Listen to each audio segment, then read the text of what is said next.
All right, then, to our first story. You know, a fundamental impact of tribalism in our country is a culture of distrust among various ethnic groups. The All Progressives Congress APC Youth Movement is angered by the political menace which has been left as a legacy for the youths by politicians who harped on ethnic tribalism and bigotry. The Kogi East APC Youths have roundly denounced the ethnic divisive tendencies in the state. The group also drummed up support for the state governor, Usman Ododo. We cannot always build the future for our youth, but we can build our youth for the future. I think so. Kunle. Yeah, if you have followed events in Kogi State, Yeah. you know it's not been Rosy. It's not been rosy. Yeah. You see the crisis created by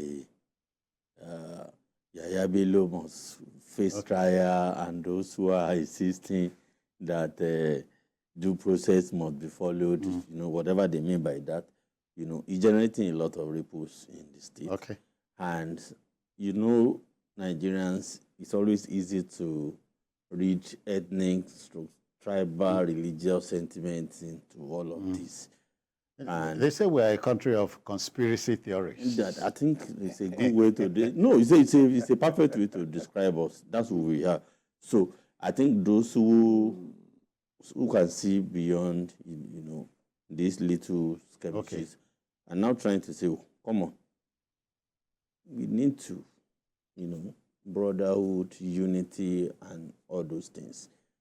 And that's a good one as far as I'm concerned, regardless of who is supporting this, who is not supporting that. We need to come together because the problems will remain unsolved until we all sit down and trash out our, you know, differences. Yeah. And you will see people believe, those who are pushing this narrative of coming together, you know, they believe, you know, whatever you can identify as the achievements of the former governor, Yaya Bello, they are hoping that the new governor there now will build on those achievements. Oh, yeah. They are insisting that it will focus on infrastructure, development, empowerment, and all those things.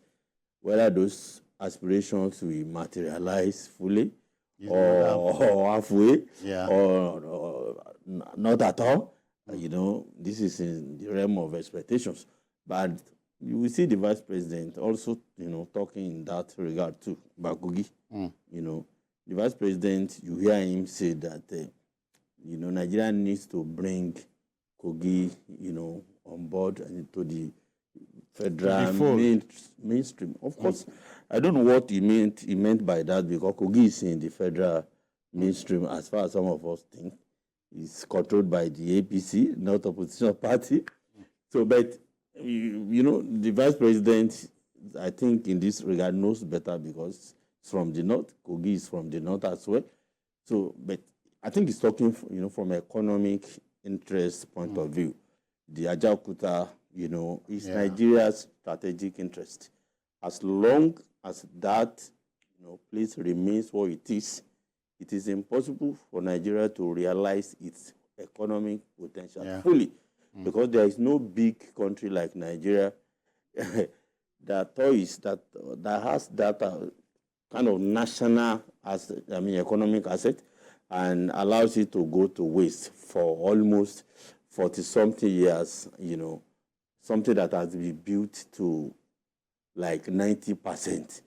So whatever the issues, I think the vice president was trying to say, we must solve, you know, our differences, must address them and bring, because by bringing Kogi into the federal mainstream, Nigeria will tap into economic potentials, you know, embedded in the state. Yeah. Dr. Mine is, as we approach 64 years of flag and anthem independence, if you like, I think that our politicians should give us a lot to cheer, don't you think? I think so too, but it ends at that. Mm. All I can read into this tribal agitation is that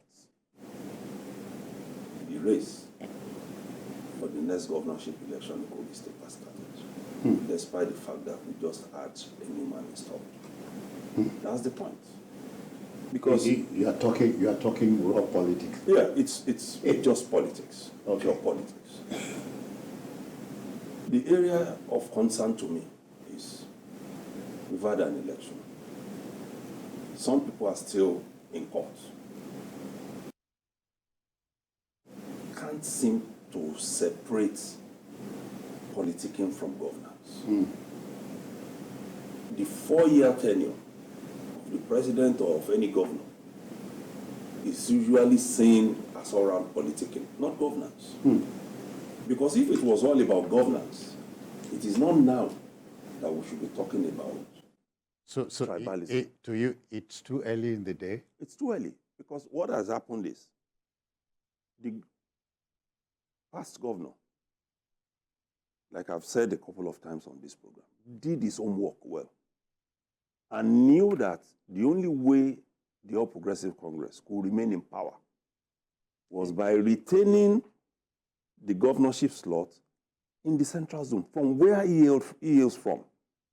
And that paid off completely for the APC, because if it had moved elsewhere, they would not have been able to get the kind of support they got from the central, which from where other parties picked their own deputy governorship candidates. Yeah.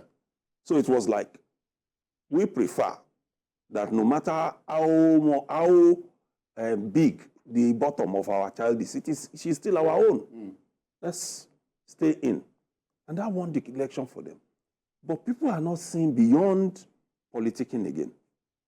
They want to continue along that line. But what we should do as a country are some of the things that are happening now strategically in some states and at the federal level. We had the Muslim ticket.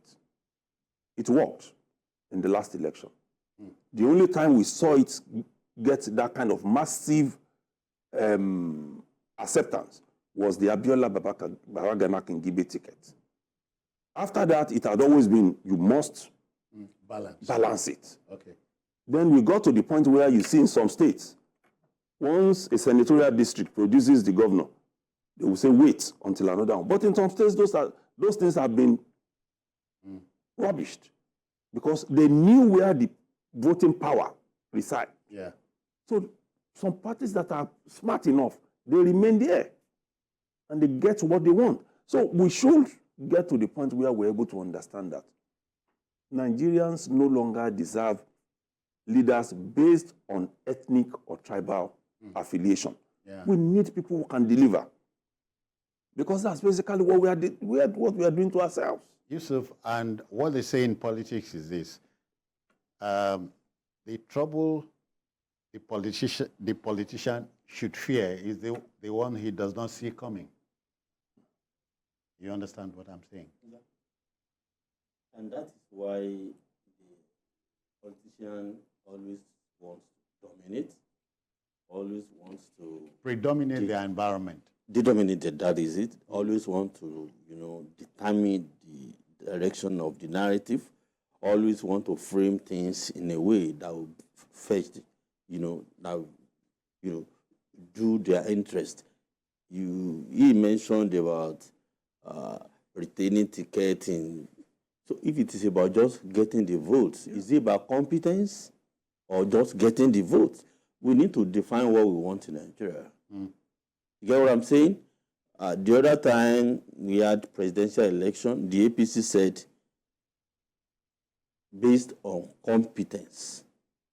You get what I'm saying? If this works very well, we may never again bother about whether it's a Where are you from? But if it doesn't work, nobody will be able to try it for a very long time again. Yeah. But our prayer is it works. But at some state level, you now see a Muslim, I think when Erufa was there, despite the configuration of Kaduna, he got to a point Muslim. I think He came out clearly and said it. That's the configuration that can win the election for them. Those in Zangot, Kataf, and the rest, they should just accept it that way. Because it's in Nigeria, it's about politics. That's the point you are making. But it's about politics. But I'm adding that it shouldn't just be about politics. Exactly. We have gargantuan problems everywhere. We should look for the capable ones that can help deliver. Yeah. Because the problems are multifaceted, and we don't seem to get serious to solve them. How long would you be playing politics of and even in the case of Kogi State, when you throw it all down, you ask yourself, from all those on the field for the last election, who can we say is better than the incumbent? All right. It's a big question. Gentlemen, let's move to our next story. But for the Kogi scenario, I'm glad the youths have found their voices. That's the right thing to get. It's a good thing. It's good. So we're getting somewhere, if you ask me. I don't think so, but at least we are talking.